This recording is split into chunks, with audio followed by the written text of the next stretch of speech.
Ever since I was a kid that I've loved coming up with business ideas, probably for fun.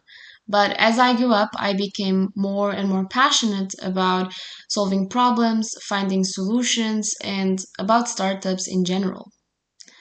So naturally, I've always loved reading and hearing about the stories of big unicorns like Uber, Airbnb, and success is great and all, but as you know, while those companies are out there succeeding, there are many, many others failing. And failure is not always that easily talked about. Many projects and startups are literally dying right now, and they just quietly fall off the radar. So today, I'm here to share with you my journey as a co-founder at Mango Up, why we failed, and what lessons I've learned.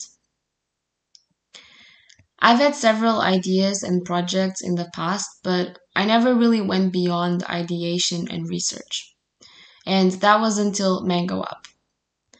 I'd say that the first factor that enabled me to go beyond this time was the people. That's because I never met anyone passionate about startups and entrepreneurship until I started my master's degree. And it was surprising to me that turns out there's so many people out there like me, which is pretty silly, I know. Well, I was really lucky to have met Nicola and Marie. In our case, it was by chance, but it worked out pretty well, and we very quickly went from strangers to co founders. And that being said, this talk today is designed for you to surround yourself with people with similar interests or aspirations and even different backgrounds, in case you haven't already. Start building your network because this will open new doors and bring you new opportunities. And the people you're meeting, well, they might just become your co-founder or mentor, investor in the future. So now the question is, how can we build that network? Well, there's no easy answer for that, but you've got to put yourself out there. What I mean is, by creating your own project or joining an existing one, you're automatically putting yourself in new environments, joining new communities, and meeting new people. But when you go to an event, don't just watch. Ask questions, interact. And when you see someone interesting at that event or even on LinkedIn, don't be afraid of reaching out for a coffee or a video chat. The first one might be a bit awkward, but the next time you'll be way better at introducing yourself already. And you'll also be better at listening and also at getting value out of the conversation. So, why would you reach out to random people? Well, maybe they have a career you admire and you'd like to learn from their journey. Or maybe you're looking for feedback on your product and their experience can be insightful. And of course, they could even become a potential client.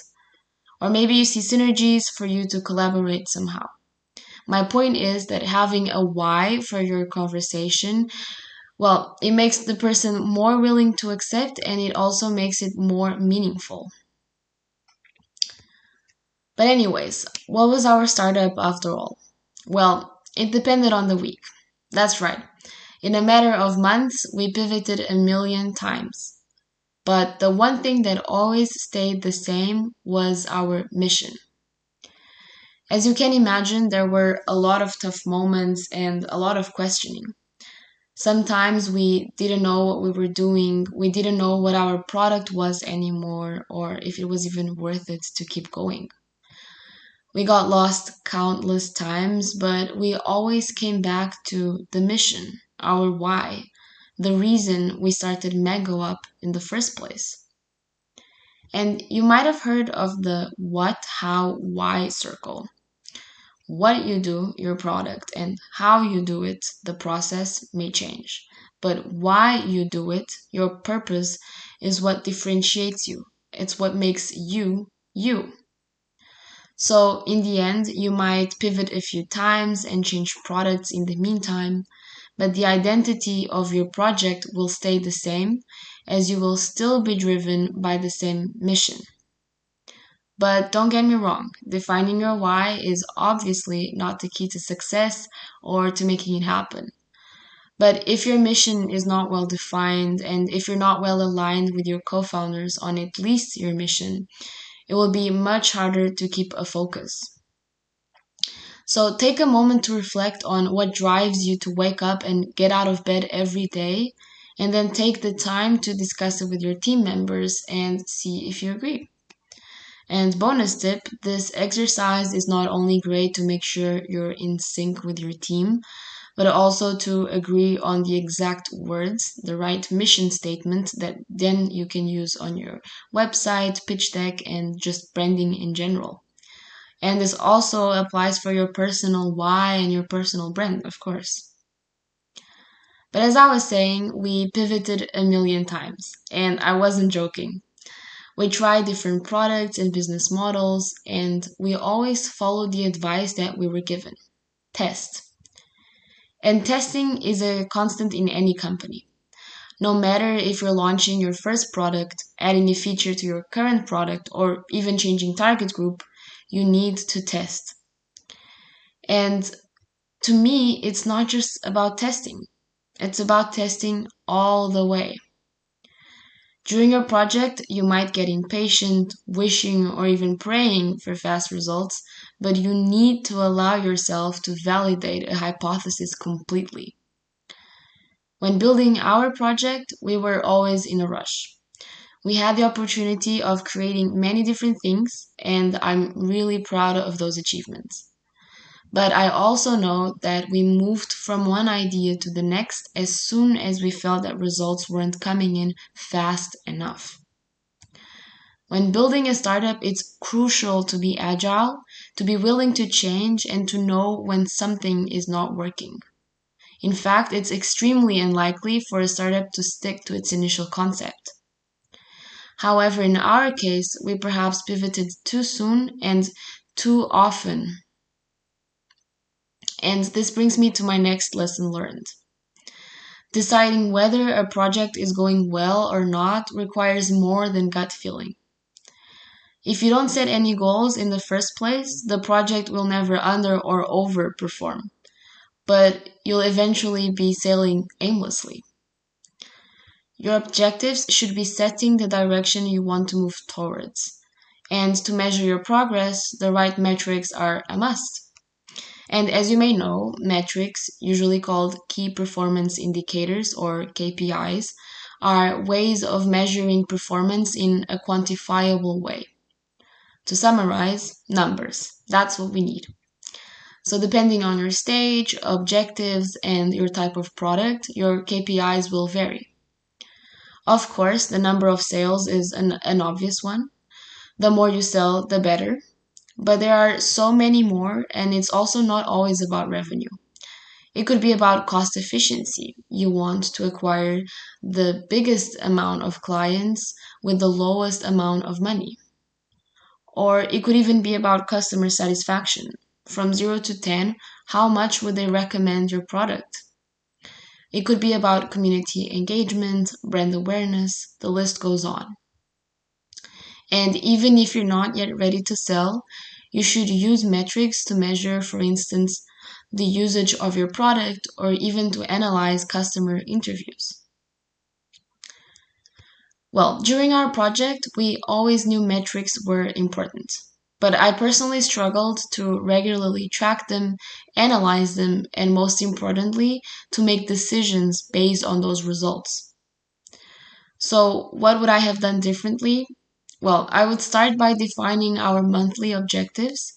This would help us pick our most important KPIs, maybe 3 to 5, and then I would build a routine to check on them every week.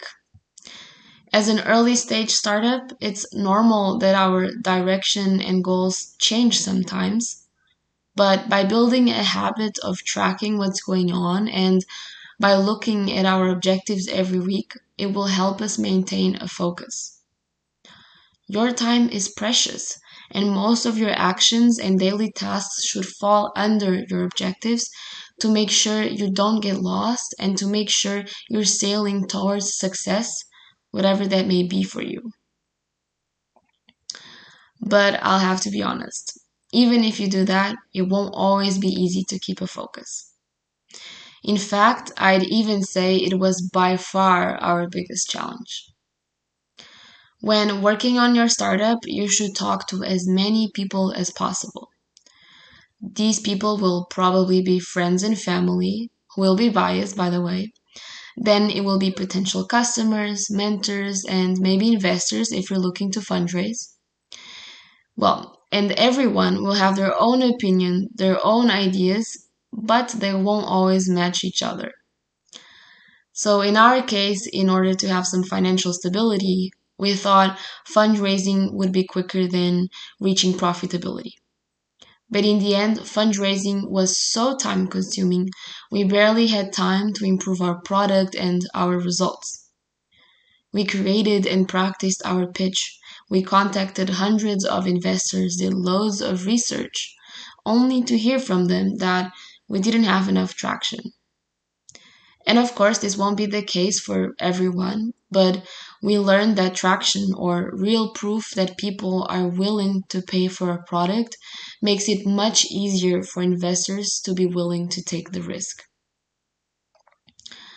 But because we really needed that investment to keep going, to build a proper product and to get that actual traction, we kept trying. This meant that we ended up molding our concept to please the investors. But each one of them had a different opinion and different preferences. So instead of pleasing them, we got lost in the process by trying to be everything everyone wanted. We tried having several business models, several targets, several products, and investors just got more confused with that, and so did we. My point is, at the end of the day, getting investment isn't traction nor the definition of success. Of course, you should still listen to investors, but you've got to make sure that whatever they tell you or advise you is aligned with your why and your core values.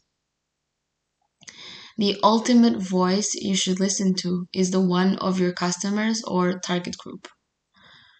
That being said, when you're so early stage, don't be afraid of focusing on a niche and on really serving them well. This will even make you stand out more. You'll be more relatable to your customers, you'll have an easier time keeping your focus and serving them, and investors you will understand more easily your value. But timing isn't always right. In fact, timing is one of the main reasons startups fail. Maybe we didn't have enough time to prove our concept. Maybe we were too inexperienced or we didn't have the right skills. Maybe we burned out too quickly, or maybe it was all a big mix of all of these reasons. Truth is, in April 2021, we made the decision of quitting our project and moving to new jobs. And let me tell you, it was just like a breakup. After working 10 hours a day and giving our all to a project that we were so passionate about, one can only expect for it to hurt so much. But if there's one takeaway you should remember from this talk today, is that every failure of yours is another badge you're collecting. And every time you fail, you're closer to achieving your goals. You are literally paving your way to success, no matter how cheesy that may sound. And the next time you start a business or a project, you won't be making the same mistakes. But I cannot sugarcoat it. The months right before and after quitting were extremely difficult. And there were many times where I thought to myself that all my work had been for nothing. Yeah, there were many times where everything got blurry and I felt like I had gone back to zero. But I'm not my project and my project is not my worth. I learned so much and I grew as a person in ways I probably haven't even noticed yet. So listen, I'm not telling you to fail and move on the next day. Hell, no one should expect that. I'm telling you to put yourself out there, fail, but also allow yourself to mourn, to draw conclusions and lessons from it. And who knows? 1 year from now, it might be your turn to be right here sharing your stories and failures with us. And we'll all be so extremely proud of you. Thank you.